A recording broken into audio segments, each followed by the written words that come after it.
Check quiz. Luke went, oh, here we go again. I've seen this before, because he has. Sometimes you'll get SparkNote quizzes like this. That's not the norm in the sense that all quizzes would be that way. The quizzes do tend to be, though, more on a literal comprehension level. Some people like the SparkNote quizzes because you can kind of come up with a variety of things. Some people don't like the SparkNote quizzes for various reasons. So sometimes we'll do them.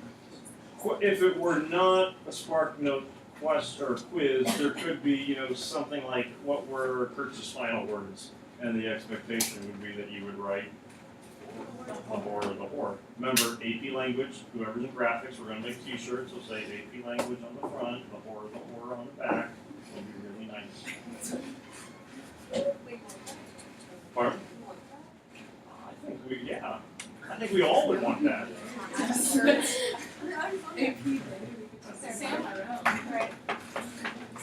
Last year the seniors did AP as lit. Yeah. My sister and her friend did those. It's okay. It's okay. So we'll see. But as we go throughout the year, you'll figure out which quotes are my favorite. I like that one. You'll learn of the others as well. But the quizzes can be, a short answer, open-ended, but typically along those lines where it does give you a little bit of variety as to what would be correct answers, incorrect answers, and things like that. So doesn't mean it's always going to be a SparkNote, but certainly not an uncommon occurrence for that to happen. If we did SparkNote all the time, Luke would start memorizing like the first 5 facts he came across on page 1 and stop reading. So I'm well aware enough to realize that's not always going to work. Conrad's 4th word was a contraction. All right, so the statements that had, or questions that we had up on the board, why does Marlowe admire Kurtz? And the second one, what is the heart of darkness? What are some ideas to either of those? We don't have to all go with the first one, but what do you think? So this is now getting a little bit more interpretive. You wouldn't have a question like this showing up on a reading check quiz, but more interpretive stuff we like to talk about. For the second one, it says, what is the heart of darkness? Well, obviously, it's the culture of the setting of it. But then it also... What do you mean, like, well, obviously? Oh, because it's the title of the book, and from the very beginning of the book, it starts with darkness and calmness. The question that I also was going to throw out there, but I didn't, is, so what is that? Is it the stork or a pelican or Penguin? penguin? If it were penguin published, books, that would really work out. But okay, so Congo for sure, and then you're also throwing out there. Yeah, I think it's a leap. Starts to compare Kurtz to the Congos and the also. So like Kurtz is the heart of darkness. Okay. And how he's like become a part of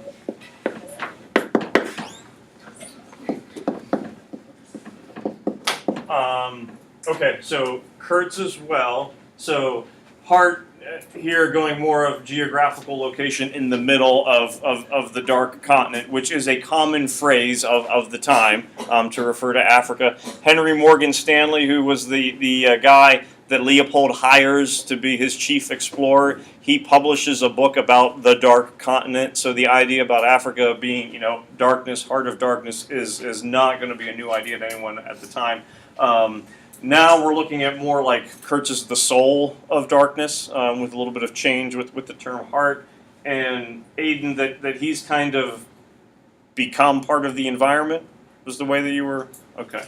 So one with the environment. Okay. Anything else? I'd say those are probably going to be the two most popular common responses. Olivia? Anywhere. Just, yeah, like any kind of like place that doesn't have Okay.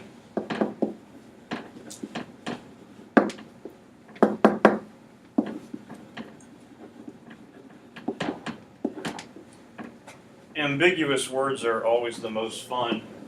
And civilization would be one of those. I mean, you could certainly go, okay, anywhere lack of civilization, well, an elitist European is going to look at the Congo and go, lack of civilization. You also could take the idea of white man's burden and that missionary zeal and things like that. The social Darwinism would all play into that viewpoint. You also could argue that the Europeans who would be coming down and doing such oppression to people would, almost be a lack of civilization, at the very least a lack of civility, fair treatment and things of that nature. So the idea that it doesn't just have to be within the Congo, sure. Anything else?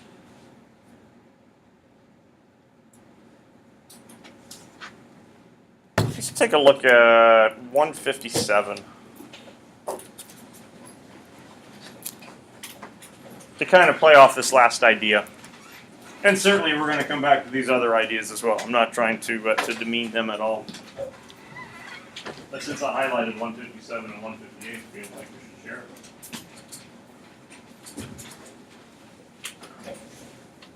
it. Digging in there. Yeah. Found it. By the way, take note of my pen. Yellow Lodge. It's awesome.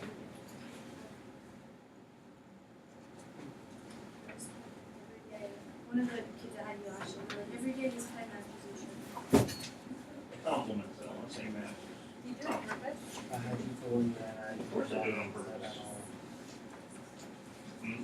I had you all last year.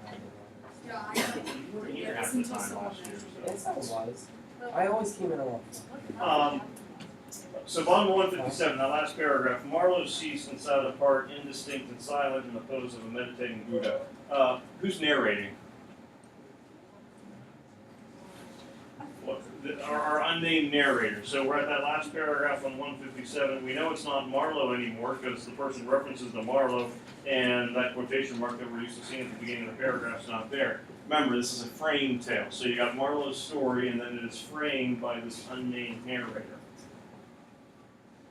Nobody moved for a time. We have lost the first of the ebb, said the director suddenly. I raised my head. The offing was barred by a black bank of clouds, and the tranquil waterway leading to the uttermost ends of the earth flowed somber under an overcast sky, seen fleet in the heart of an immense darkness. I like that last sentence. I think that's a good sentence. But I think it's also it's an easy sentence to miss because, let's be honest, some folks are going to get to the end of the book and go, thank goodness, and then not put a whole lot of reflection into that last part. Some of you started slobbering and drooling around 156 and might not even made it to page 157 and 158.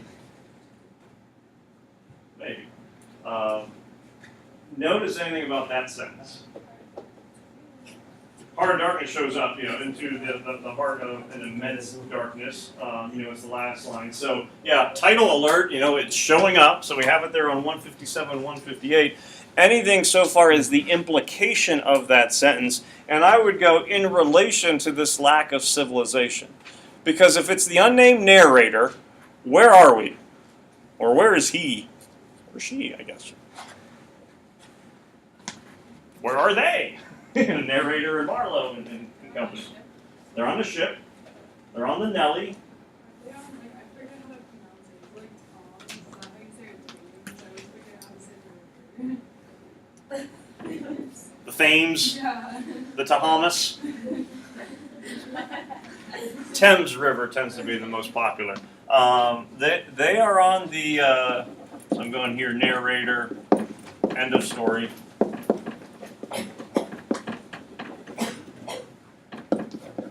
They're on the Thames River, which location, like geographical location on the map, is Great Britain, England, and basically going through the heart of London.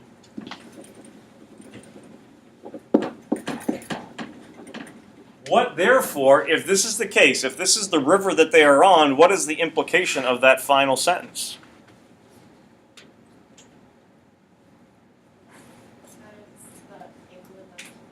The waterway is flowing, into the heart of that immense darkness. They're not on the Congo River.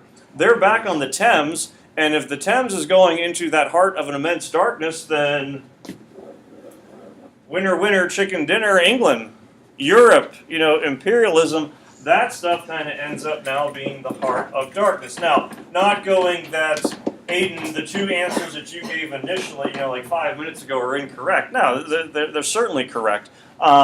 But there's certainly more to it than just those two initial reactions. Yeah, Kurtz is a heart of darkness. I mean, that soul's pretty black. Nice Halloween ornaments that he has going around his compound.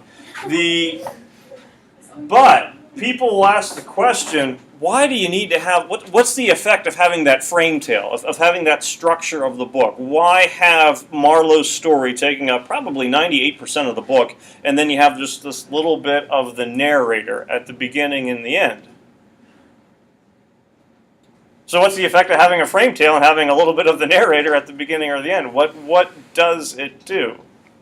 Aiden? It juxtaposes the Congo with England with like all the different kinds of hearts of darkness that we already said and how they're all related. Okay, so yeah, there's definitely some irony, juxtaposition, can't escape literary devices now, contrast, whatever, to what folks would expect it to be and to what a possibility of it is. That's certainly going to be one thing. Olivia, anything to add to that? I was just gonna say it's pretty ironic because like in the Congo, like people are like the English people think that they're like uncivilized, but like in reality, like what they're doing in the Congo is uncivilized. So like they don't really understand the irony. I mean, and certainly the degree of it, varies. One of the assumptions or wording of the Europeans in response to the natives and the indigenous people is refers to them as cannibals. They're not. And none of that takes place within the course of the book. Yet you could argue, what are the Europeans doing to the natives? Devouring them. I mean, basically they are being devoured, not eaten physically, but certainly they are consuming them for their own benefit through the ivory, through the rubber, and the other minerals that are taking place. So, the terms that they use toward them, the reality of it is they might be more of a cannibal than anybody else. The other thing is, at the beginning of the book, your narrator starts off with basically description of the Thames and London and Europe and all this stuff, and it is marvelous. It's a great place to be.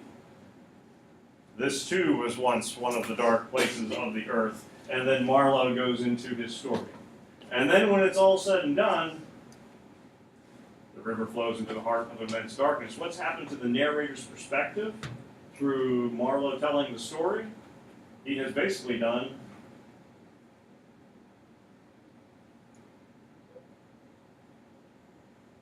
okay, don't try to finish my sentence. What's happened to the narrator? You combed your hair, that's like raising your hand.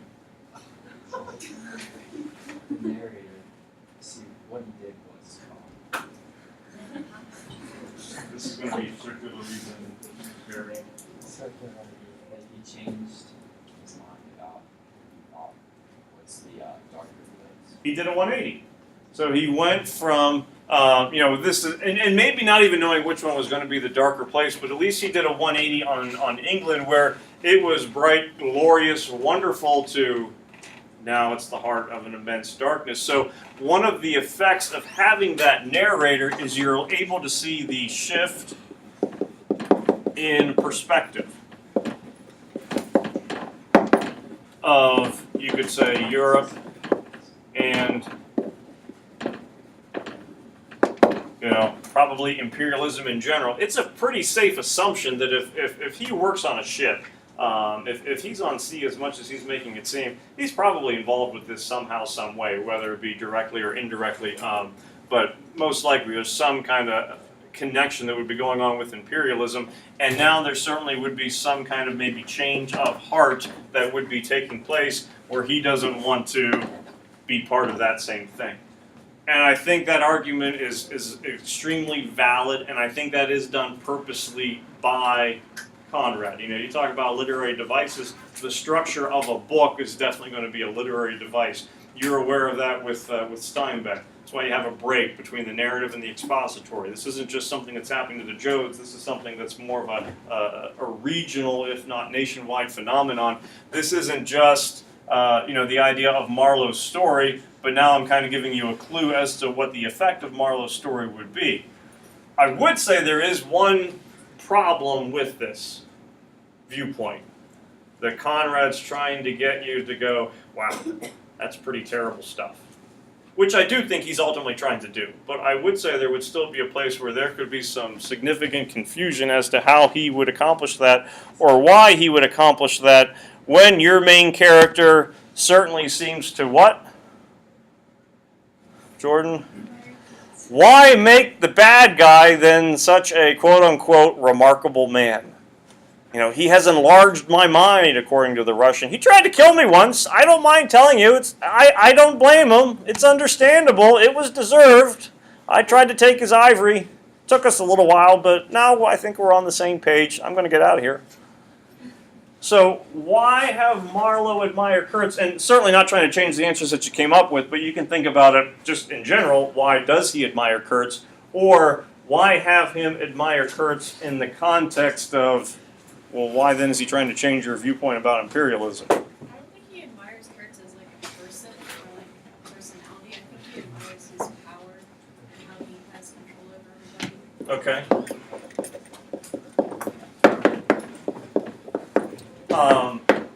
So power, kind of like that godlike status that he has. And I think a guy who said, he's not mad at him because he parachute. I think he feels like he can be mad at him in a way because he is the probably will get shot. Okay. And keep in mind, the Harlequin, the Russian trader, it's the same person. You know, both names kind of go back and forth. Harlequin basically is going to be almost like the jester of a court that would be kind of wearing the patches, motley. So the Russian trader, he's coming across as an interesting looking guy, but Harlequin and trader are exactly the same thing. Rose, I'm not trying to change your answer at all, just clarification. This is kind of like an admiration, fascination, awe, not jealousy, or do you think there is a little, boy, I wish I could be like that guy?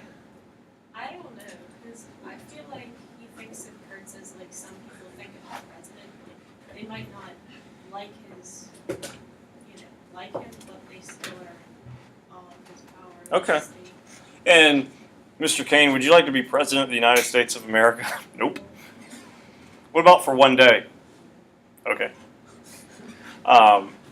Not saying, Lexi, do you want to be Kurtz for one day? Let's go see president. Hmm? Let's see president. Well, that's fine, but I'm worried about, do you want to be Kurtz for one day? Probably not, okay. Marlowe, I don't know what he would say. You know, no, I don't think Marlowe wants to be that guy, but it'd be interesting to, if you could be him for just one day, would he say yes? I was just thinking, like, half the book, like, he is talking about how, like, everyone there, like, has no purpose, and Kurtz is the only one who's, like, made. Everyone else is, like, the accountant who, like, dresses up but actually does nothing. Mhm. Like, the brickmaker who doesn't make bricks, so he's, like, the only one who actually, like, has, like, they're all ambitious, he's the only one who really acts on it. And the other, excellent point. The other characters are almost like mannequins. They're shells. The accountant, he's dressed in all white all the time, but there's nothing to him. The manager is completely worthless. The brickmaker he refers to as being a paper mache, basically doll, where if he were to touch the forehead, it would poke right through. I don't want to poke through and have like hair come out. That'd be weird. So you're right. He has a purpose. He does something, and he even goes a little bit of a step further with it. We get introduced to Kurtz on 135, like physically he shows up, and then he dies on the bottom of 147, I think. So those were a good 12, 13 pages. Then goes the horror. One line that I think some people might not necessarily take note of. On 148, halfway down the page, but I am of course aware that the next day the pilgrims buried something in a muddy hole, that something being Kurtz. Next line, and then they very nearly buried me. So Marlowe, we therefore find out, gets gravely ill, probably malaria, things like that, and that's where we get some similarity to Conrad. But he makes a recovery, but he only does that one line, where, okay, I also got very sick. He then goes on where, But the thing that makes him truly remarkable, man, Bond 148, he had something to say and he said it. Which we know what he says. The horror. That's what he admires about him, and that's something that we'll have to take a look at tomorrow with it. So we'll start off with the horror.